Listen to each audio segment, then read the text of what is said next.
This is the story of the life of Job taken out of the book called The Testament of Job. There came a day when Job felt that his end was near, and he called together his 7 sons and his 3 daughters and said to them, "Come near to me, my children, and I will tell you the story of my life and all the dealings of the Lord with me. You must know, in the first place, that before he gave me a new name I was called Jobab, and that I come of the family of Isaac, for I am one of the sons of Esau, Jacob's brother.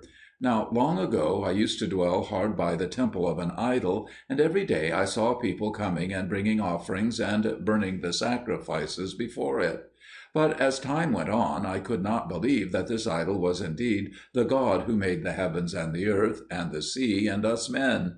I pondered much, therefore, upon this matter, saying, How shall I come to know the truth of it? Thereafter, as I lay upon my bed in the middle of the night, a bright light suddenly shone in my chamber, and I heard a voice calling me, Jobab, Jobab! And I answered, Here am I. And the voice said, Rise up, and I will tell thee that which I have to say. Verily, this idol to whom offerings are brought, and wine poured out in libations, is not a god, but is a work of the evil power whereby he deceives the sons of men.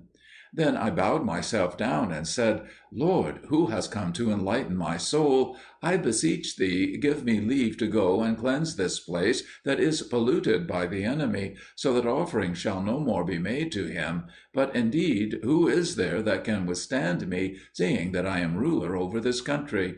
The voice answered me out of the light, Thou canst indeed destroy that place, but I must forewarn thee of that which will ensue, according as I have in hand to tell thee from the Lord. And I answered, All that he commandeth thy servant will I hear and do. And the voice said again, If thou takest upon thee to destroy this abode of Satan's, he will rise up and fight against thee. He will bring upon thee many plagues. He will take away all thy gods. He will slay thy children. Only he will not be able to take thy life. And if thou endurest to the end, thy name shall become famous among all generations forever. And I will restore thee to thy former estate, and recompense thee double, and thou shalt rise up again in the resurrection of the just. Be thou therefore like a fighter who giveth blows and endureth them, looking to win the crown of victory, and then shalt thou know that the Lord is righteous and true and mighty, giving strength to his chosen. And I, my children, answered him, I will verily endure even unto death, and will not draw back.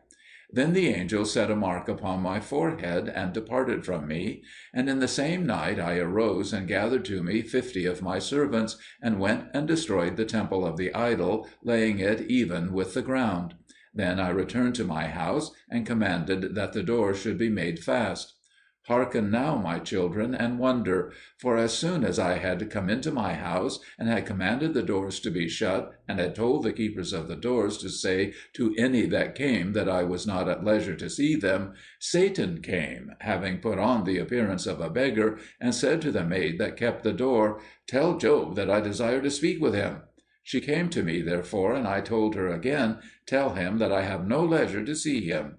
So Satan departed, and took on him another form, and put a wallet on his shoulder, and returned and said to the maid, Say to Job, Give me bread from thine own hand, that I may eat.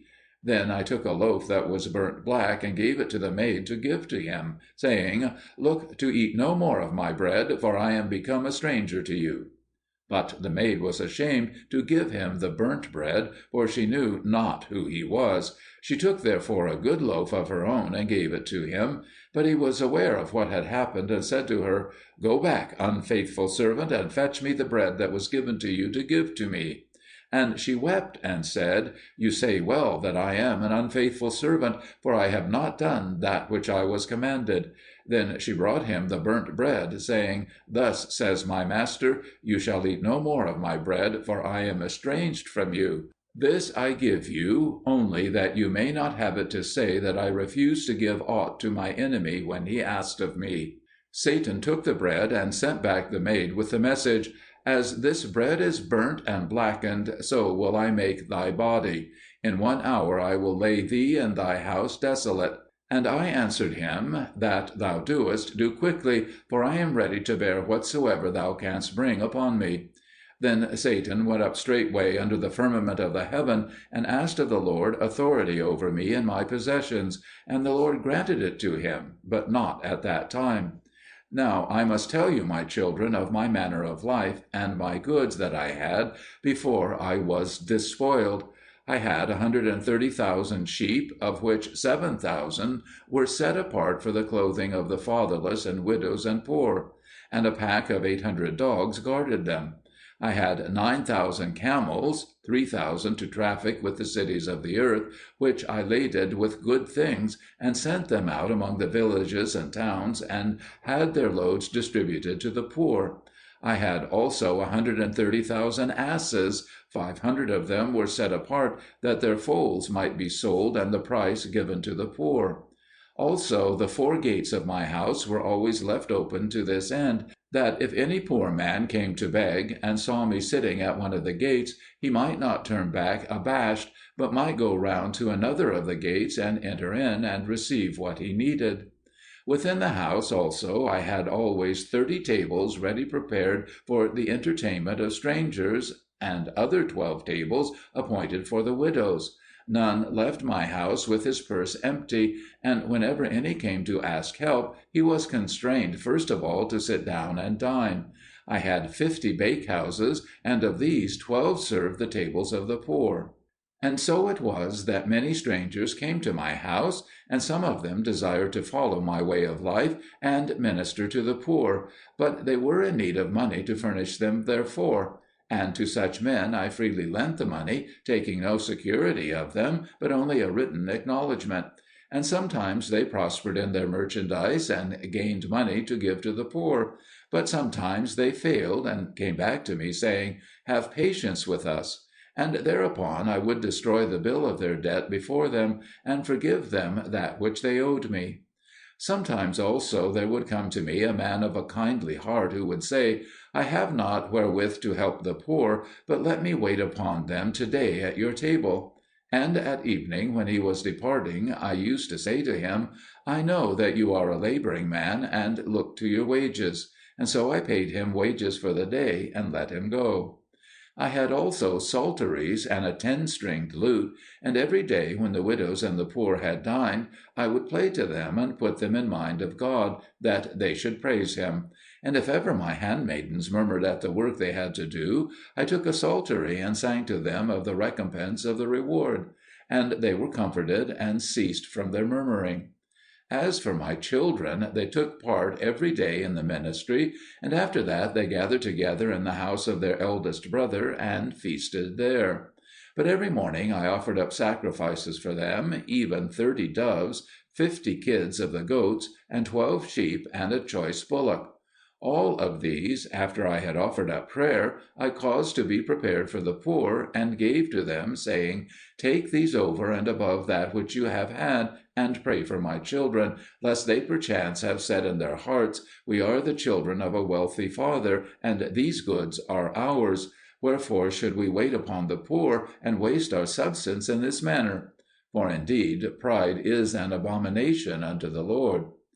Now this was my manner of life for 7 years after that angel had come to me. But when Satan had obtained from the Lord power against me, he came down in great wrath. And first he burnt up the 7,000 sheep, and 3,000 camels, and 500 asses, and 500 yoke of oxen. And the rest were carried away by the men of the country, to whom I had showed kindness, but now they turned against me, and spoiled my goods. Then one came and told me, and I gave glory to God, and said not a word of complaint. Satan therefore, when he saw how I took the matter, devised yet more against me, and took on him the likeness of the king of Persia, and came and spake to all the worthless men of the country, saying, "This man Jobab, who hath consumed all the goods of the land, and left nothing, giving it away to the halt and maimed and blind, is the same that destroyed the temple of the great God, and laid waste the place of offerings. It is time that he should receive the reward of his deeds. Come, fall upon him, and spoil his house." But they said, "He hath 7 sons and 3 daughters. What if they escape into other lands, and accuse us of violence, and return and slay us?" Satan answered, "Trouble not yourselves for that. See, I have consumed part of his goods with fire. Another part have I carried off. I will take in hand his children." And he departed, and cast down the house upon my sons and daughters, and slew them all. And when the men saw that he had spoken truth, they came and plundered all that was in my house. Mine eyes saw worthless and dishonourable men on my couches and at my tables, and I could not utter a word, for I was stricken weak as a sick woman. Nevertheless I remembered the recompense of the reward, and I accounted the loss of my goods as nothing, if I might attain to that city whereof the angel had spoken. Then there came a messenger and told me, "Thy sons and thy daughters are dead." And verily I was greatly troubled, and rent my clothes. Yet I said, "The Lord gave, and the Lord hath taken away. As it pleased the Lord, so is it come to pass. Blessed be the name of the Lord." So Satan perceived that though all that I had possessed was taken from me, nothing could break my spirit or make me rebel against God. He departed therefore, and asked leave of the Lord that he might afflict my body.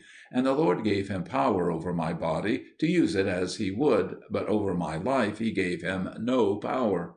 Then Satan came to me as I sat upon my throne, mourning for the loss of my children. And he came in the form of a great whirlwind, and cast my throne down to the ground, so that I lay for 3 hours without moving. And he smote me with a sore plague from head to foot, and I was filled with worms and ulcers and corruption. Therefore I arose and went out of the city in great misery and sorrow of heart, and sat upon a dunghill, being severed from the sons of men because of my evil plague. And there I remained many days, and I had no strength to work and earn my bread, so that my wife was compelled to labour as a handmaid in the house of a rich man, and carry water. And for that they gave her bread, and she brought it to me.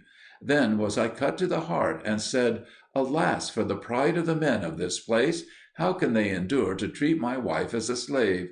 Yet after that again I strengthened my soul, and was patient. After some time they refused to give my wife food enough for her and myself, but allowed her only half of what they had given her before. Yet this she shared with me. Yea, she was not ashamed to go and beg of the bakers of the marketplace, that she might have wherewith to feed me. When Satan saw her do so, he took upon him the likeness of a seller of bread. And my wife came and begged of him, supposing him to be a man. And Satan said, "Pay the price, and take what you will." But she answered, "Whence should I have money? Have you not heard of all that has befallen us? If you will show mercy, and if not, it is your own concern." He said, "If you had not deserved misfortune, I suppose it would not have come upon you. But now, if you have no money, give me the hair of your head, and take 3 loaves in exchange. It may be that you can live on them for 3 days." And she thought within herself, "What is the hair of my head to me in comparison with the hunger of my husband?" And she said to Satan, "Come, take it." And he took a pair of shears and cut off her hair, and then gave her 3 loaves, in the sight of all who were in the marketplace. She took the bread and came to bring it to me, and Satan followed after her invisibly, and made her soul heavy within her. So as she drew near to me, she lifted up her voice and cried aloud, "Job, Job, how long wilt thou sit upon the dunghill, waiting and expecting thy deliverance, while I wander about from house to house, and labour as a slave? Behold, my sons and my daughters, whom I brought up with labour and pain, are perished and gone, and thou sittest under the open heaven filled with corruption, and I have to work day and night to get bread to keep thy soul in thy body. Lo, now have I sold the hair of my head for bread. Who would believe that I am Citis, the wife of Job, who was clothed in fine linen woven with gold, that washed her feet in basins of silver and gold, that lay softly and was nurtured in plenty, but now I go barefoot, in rags, and sell my hair for bread. One thing only remains, for my bones are broken with very weariness of spirit. Arise and eat this bread, and satisfy thy hunger, and then speak a word against the Lord, and die, and I shall be free from thy misery, and labour, and have rest." But I answered her, Lo, now these many years have I been set in the plague, enduring sickness of body and grief of heart, but my soul has never been so heavy in me as when I heard thee say, Speak a word against the Lord and die. Shall we have borne the loss of our possessions and the death of our children, and at the end lose the true riches? Remember all the good things which we enjoyed aforetime. Shall we receive those at the hands of the Lord, and not bear to receive hard things likewise? But I perceive now why thou so speakest. Come forth, thou that standest behind her to pervert her heart, and make her speak as one of the foolish women. Hide thyself no longer, come forth and withstand me to the face. Then Satan came forth from behind my wife, and stood before me ashamed, and even weeping at the bitterness of his heart. And he said, Job, thou hast prevailed. Thou art flesh, and I am a spirit, but I can do no more against thee. And he departed from me in confusion. And I, my children, thought of fighters whom I had seen. One had thrown the other on the ground, and filled his mouth with sand, and bruised every limb of his body, yet still he kept his hold. And of a sudden the one that was uppermost could endure the grip no longer, and gave in, so that the undermost won the crown. Thus was it with me and Satan. And, my children, I counsel you to be long-suffering in all that may come upon you, for there is nothing that is stronger than patience. Now it was not until many years had passed that the tidings of my affliction came to the ears of the kings who were of old time my friends, for Satan caused the matter to be kept from them. But when they heard, they set forth from their countries and came to visit me, even Eliphaz of Teman, and Bildad, and Zohar, and Elihu, all of them with great trains of followers. When they were come into my land, they inquired, Where is Jobab, the ruler of Uz? And it was told to them, He sitteth upon a dunghill without the city. And they asked what was become of my wealth, for I was aforetime richer than all the princes of the east, and they were informed of all that had befallen me. So they came where I was, and some of the men of the city with them, who showed me to them. But they said, This is not Jobab. Yet the men of the place affirmed that it was so. And after they had disputed for some time, Eliphaz called to me, Art thou Jobab, our fellow king? And I, weeping and casting dust upon my head, bowed myself in token that it was I. Then were they stricken with great astonishment and terror, and fell to the ground, as it were dead. And they rent their clothes, and cast off their armour, and sat down upon the ground. And Elihu lifted up his voice, and took up a lamentation over me, calling to mind all the glory of my former state, my sheep and oxen, camels and asses, my golden beds and my jewelled throne, the lamps and perfumes of my palace, the beauty of my children, and saying, Where is now the glory of thy kingdom? And when he had ended his lamentation, I said, Hold your peace, and I will tell you. My throne is in the region beyond the world, and the glory and beauty of it is at the right hand of the Father. This world shall pass away, and the glory of it shall perish, and they that pay heed thereto shall be overwhelmed in the overthrow of it. But my throne is in the land of the holy, and the glory of it in the age that hath no change. The rivers shall be dried up, and the abundance of their streams floweth down into the depths of the pit. But the rivers of my land fail not, and their streams water it for evermore. Kings shall pass away, and rulers be no more seen. Their names and their boasting shall be as the image in the glass. But my kingdom abideth forever, and the glory thereof is as the glory of the chariot of the Most High. Then Eliphaz waxed very wroth, and said, Come, and let us leave him to his folly. To what purpose have we journeyed hither to comfort him, if he rails against us, and says, Your kingdom shall be brought to naught, but mine endureth forever? And he would have gone away in a rage. But Bildad restrained him, saying, Remember that the man is sick in body and mind. We should not deal harshly with him. It may well be that he is mad. And Bildad and Zophar put questions to me to discern whether I was of sound mind or not, and I answered them soberly. And at last Zophar said, What shall be done for thee? Behold, we have with us the most skillful physicians that are in our kingdoms. Wilt thou that they shall tend thee? Peradventure thou mayest find relief at their hands. But I said, My healing and my medicine shall be from the Lord, who is the maker of physicians and of all their craft.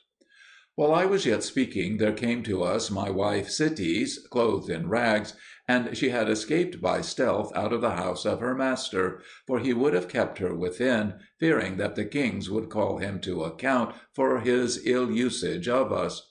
So when she came to us, she threw herself down before Eliphaz and said, Rememberest thou, Eliphaz, and thy fellows, how I looked and how I was attired in the former days? Look now and see in what guise I go about. And they were cut to the heart and wept, but knew not what to say. Only Eliphaz took off his purple robe and put it about her shoulders. And she besought him, saying, I pray you, command your servants to dig among the ruins of the house that fell upon our children, and seek out their bones, that they may be buried and a memorial set up. For till this day we have never been able to do so because of the cost. Consider, I beseech you, what I suffer that have lost 10 children, and not one of them is given to burial. So they prepared to dig, but I prevented them and said, Labour not in vain, ye will not find my children, for they have been taken up into the heavens by the King that created them. Again they said, Who would not say that thou art mad? Thy children are taken up into heaven, sayest thou? Show us now what thou meanest. I said, therefore, Raise me up, that I may stand on my feet.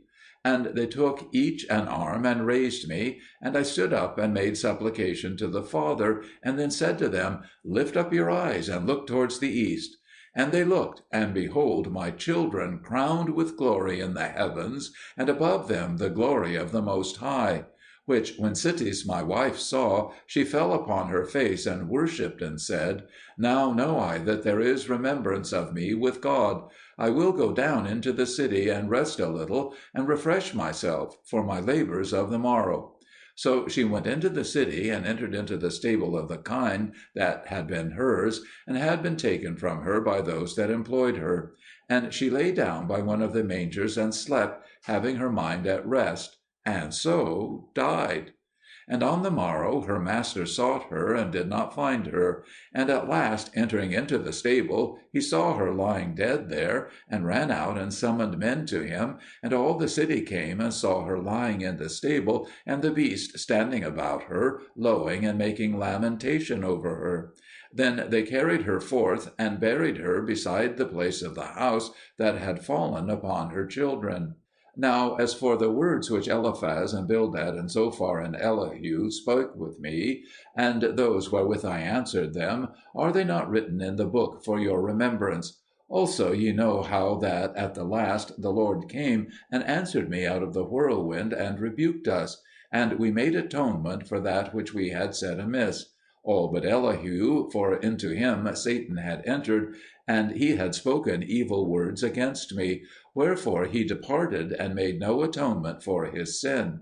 Also ye know how the Lord restored to me my former state, and gave me the double of all that I had possessed before; and how I married your mother, and she bare me you, 7 sons and 3 daughters, as it is this day. And now, behold, my sons, I die.